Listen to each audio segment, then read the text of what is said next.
evening. Welcome to South Asia Newsline. I'm Lipakshi Khurana. Here are the top stories we're tracking for you on Tuesday, the 3rd of March. India-Pakistan foreign secretaries meet in Islamabad 7 months after cancelled talks. More than 300 killed in Afghanistan avalanche, says Abdullah Abdullah. And Sri Lanka urges support from UN on domestic war crimes probe. And now for all the details. Nearly 7 months after the last proposed peace talks were called off, the foreign secretaries of India and Pakistan met for the first time on Tuesday in Islamabad. Both sides expressed confidence that the meeting will lead to the resumption of the composite dialogue between the two neighbours. In what is being seen as the first step in resuming the stalled dialogue process between India and Pakistan, the foreign secretaries of the two countries met in Islamabad. India's S. Jaishankar, who is on a SAARC tour, reached the Pakistani capital on Tuesday for a 2-day visit. During their first meeting, both foreign secretaries reportedly agreed that peaceful dialogue is the only way forward to resolve all outstanding issues. Jaishankar, who also met Pakistan's Foreign Affairs Advisor Sartaj Aziz, is expected to call upon Prime Minister Nawaz Sharif too. Analysts believe, though Tuesday's meeting didn't have a clear agenda, it will help in creating a better atmosphere for future engagements. I think it will definitely create a better atmosphere between the two people, And India believes in having closer ties with Pakistan, not only Pakistan, with all its neighbor and South Asian countries. That's the policy of Prime Minister Modi. That's why he invited the leaders of all the SAARC countries in his swearing ceremony time, The visit is taking place almost 7 months after the last planned dialogue between the secretaries was cancelled in August 2014. India had called off talks after Pakistani High Commissioner Abdul met Hurriyat Conference leaders. The incident had raised questions on the future of talks under the Narendra Modi government in India. Around 2,000 unregistered Afghans have been deported from Pakistan since December. The decision comes as part of Islamabad's anti-terrorism crackdown that was intensified after the Peshawar Army school attack. Owing to them posing a burden on the country's economy, Pakistan continues to deport Afghan immigrants back to the war-ravaged nation. Pakistani authorities claim to have conveyed to the Ashraf Ghani government in Kabul about the 3 million refugees posing security risk and the decision to send back the non-registered Afghans at the earliest. Under the National Action Plan, the provincial governments in Pakistan have been directed to arrest illegal Afghans and send them back immediately. It has been clearly conveyed to Afghan authorities that around all the 3 million refugees will be repatriated by December 2015, and meanwhile no action will be taken against the registered refugees, sources from Islamabad said. According to reports, Pakistan Army Chief Raheel Sharif conveyed the same to Afghan officials during his visit to Kabul last month. The move comes as Pakistan intelligence agencies claim to have proof of many unregistered Afghans being involved in terrorist activities in Pakistan. Thousands of refugees living in cities like Peshawar are henceforth being uprooted, including those who had made Pakistan their second home for nearly 3 decades.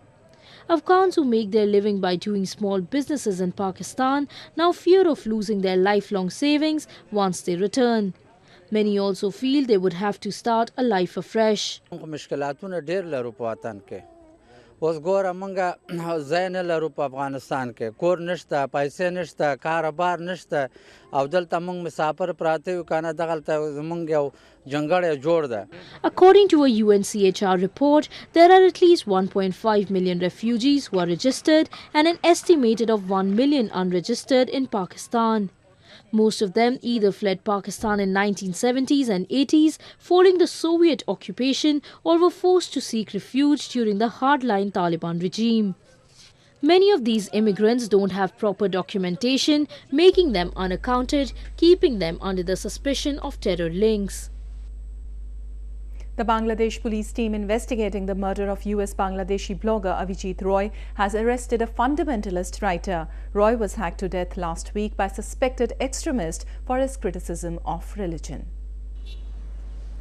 Bangladesh police said they are interrogating Farabi Shafiur Rahman, the prime suspect in the murder of Avijit Roy. Rahman, who is a fundamentalist Islamic writer, was arrested by the police on Monday while he was trying to flee Dhaka.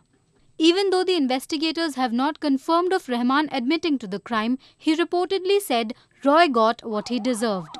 Rahman has in the past also been arrested for instigating violence on freethinkers and liberal writers in Bangladesh. Meanwhile, the FBI team, which is assisting the Bangladeshi investigators, recorded the statement of Roy's wife Rafida Ahmed Bonia on Monday, who was also injured in the attack. Roy, a US citizen of Bangladeshi origin, was hacked to death in capital Dhaka last week. The atheist writer and his views on his blog Muktomona of Free Mind, criticizing religious fundamentalism and scientific reasoning, made him a target of extremist groups. The international community, including the UN, US and EU, had strongly condemned the murder. Civil society in Bangladesh has also denounced the killing and has demanded immediate action against those responsible. Bangladeshi freedom fighters held a demonstration in Dhaka to pay tribute to Roy and seeking punishment to the criminals. Many said it was important to defend the right to free speech. We are concerned unless this assault on free thinking is stopped under any situation, Bangladesh will turn into a terrorist country, what is already seen in Pakistan. We condemn such thing and we defend the free speech and free thinking because Bangladesh was born in 1971 out of that spirit, what we call the spirit of liberation. Extremist groups in Bangladesh too targeted liberal writers and intellectuals. In 2013, a number of secular writers who demanded capital punishment for convicted war criminals had come under attacks in the country by radical groups. Rescue teams continue to search for survivors in northeastern Afghanistan nearly a week after the region was hit by one of the biggest avalanches in the country's history. The Afghan government has confirmed that the death toll in the natural disaster has crossed 300. Rescuers intensified their operation in Panjshir after the avalanches slowed down and weather became favourable. Search teams are now able to reach many remote areas of the province which had remained cut off from rest of the country for nearly a week. Road connectivity has also been restored in many areas. اردوی ملی افغانستان در جمع با قوای کار در کار را آغاز کردند که حدوداً 100 کیلومتر سرک در اثر برفباری ها که در ولایت پنجشیر مسدود شده بود تانستیم که باز کردیم. Afghan Chief Executive Officer Abdullah Abdullah on Monday confirmed that so far more than 300 people have been killed in various parts of the country. He added that nearly half of the 34 provinces of Afghanistan have been hit by the current spell of heavy snowfall, flash floods and landslides. Panjshir, Badakhshan, Baghlan and Faryab are among the provinces heavily hit by snow. Besides human lives, hundreds of animals have also died and dozens of houses destroyed. With lost livelihoods, locals are now staring at a bleak future, officials said. آید مردم ما دیگه فقط تنها مالداری هست. دیگه کدام پیشه و تجارت و دیگه چیزی وجود نداره. دینه‌ای حادثه‌ای که فعلا از طریق حوادث طبیعی صورت گرفته با کلی مواشی نمانده. دیگه پول دارن نه دیگه چیزی دارن که با آینده و نفقه روزگار خود مصرف کنند. Mountainous regions of Afghanistan were hit by a series of deadly avalanches beginning last week. The remoteness of the region and the lack of connectivity make it impossible for rescue and relief teams to reach the areas on time. Sri Lankan Foreign Affairs Minister Mangala Samarveera has urged the United Nations and the international community to have faith in the new government. Addressing the 28th session of UN Human Rights Council in Geneva, Samarveera reiterated that the Sri Lankan government has achieved much during its 48 days in office, but it still needs to cross many more hurdles. This comes as the UNHRC had last month deferred a report on war crimes by 6 months. The island nation has been facing a probe on alleged war crimes by the Lankan army against the Tamil Tigers. According to UN and international rights groups, nearly 40,000 Tamil civilians were killed by Sri Lankan army in 2009 when it moved to crush the Tamil insurgents during the nearly 3 decades of civil war. Streets of India's southern Kerala became a sight to reckon with, traditional ceremonies and decorated jumbos. Take a look at how this lavish festival kick-started on a grand note. All roads in Kerala led to the temple town of Guruvayur as loud cheers and applause made this elephant race a unique affair. As many as 28 decorated jumbos took part in the competition, out of which around 5 were shortlisted for the final round. With the slightest directions of their mahouts, the gigantic animals undertook the ritualistic run from the eastern end of the temple to its main entrance. Scores of people lined up the streets to witness the exuberant event. Majestic tusker Ramankutti emerged the winner, who later hoisted the temple flag to mark the start of the famous Guruvayur festival. Caparisoned elephants are an integral part of the temple festivals of the southern province. The Guruvayur temple alone owns more than 60 tuskers who march during the festivals, providing a visual treat. It didn't require any sultry models on the ramp, for these kids were enough to leave the audience asking for more with their innocent walk. Take a look at what was special about this fashion show.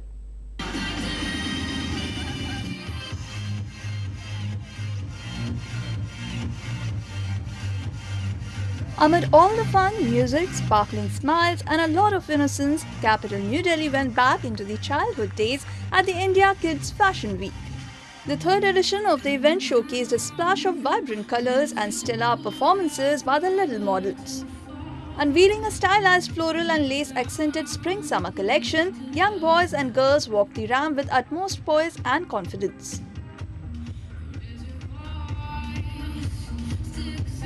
And leading the bandwagon was Bollywood actor Karishma Kapoor, who sashayed down the aisle to cheer for the kids in a chic and dazzling ensemble. Kapoor said she was mesmerized by the confidence and style of the little ones. I think these little kids are professionals. The way they walked with so much confidence. I was like so young, I don't think I could have walked the ramp like this. So I think it was so cute and endearing, and I think Kids Fashion Week is a great concept. Designer Medha Nanda experimented with the representation of rebirth, purity and enlightenment in her special collection for kids titled Lotus. Nanda said she used soft spring hues to complement the vibrancy of the young models. I've always had a thing for lotuses. I love lotuses and I love whites. So if you notice, there was a lot of whites and creams and beiges. And in the market you get a lot of things, but you don't get the light, that mid like sort of worked on things. So that's how I sort of created this collection. Designers Alisha Wadwan, Ritu Berry, Kirti Rathore and Siddharth Titler were some of the others who presented their chic collection, which was high on style and comfort. The two-day-long extravaganza also saw various musical performances apart from many other celebrities taking to the ramp to support the children. Well, that's the way it was in South Asia this evening. Before we conclude, the top stories once again. India-Pakistan foreign secretaries meet in Islamabad 7 months after cancelled talks. More than 300 killed in Afghanistan avalanche, says Abdullah Abdullah. And Sri Lanka urges support from UN on domestic war crimes probe.